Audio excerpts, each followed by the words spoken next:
PunishersPB.com. Hi, Russell Jackson here for PunishersPB.com and Undead Innovations. Today we're going to be looking at the maintenance on a BT-4 slice from Empire. One of the first things we need to make sure we do is we have the gun clear and safe. So we've already disconnected our air line, as you can see. Made sure the gun is not attached to any air source.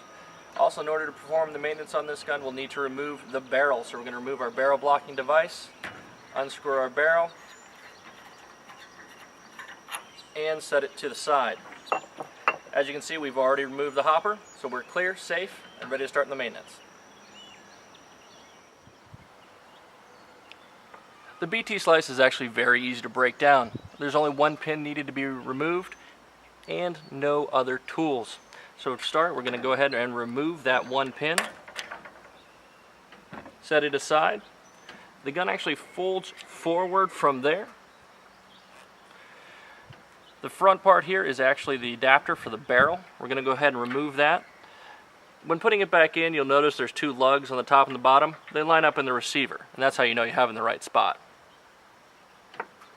There's a connecting rod here between the front and rear bolts. We're going to go ahead and pull that out.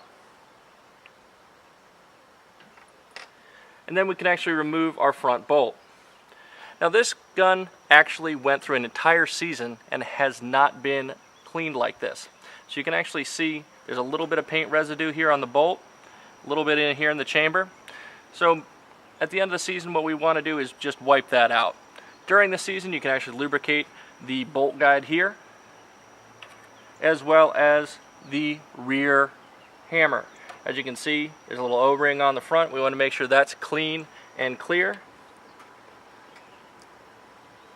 Basic lubrication can be done with any synthetic gun lubricant. You don't want to use a petroleum-based lubricant when maintaining these guns. So we're going to go ahead and put our connecting rod back in.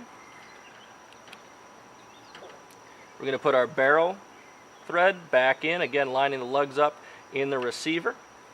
Now when you go to close the gun up, you need to make sure that this pin is straight up and down, because it's going to engage in the cocking slot in the top of the receiver that allows the cocking handle to work. So once we actually line it back up, the receiver drops back in and we can put our pin in. Maintenance complete.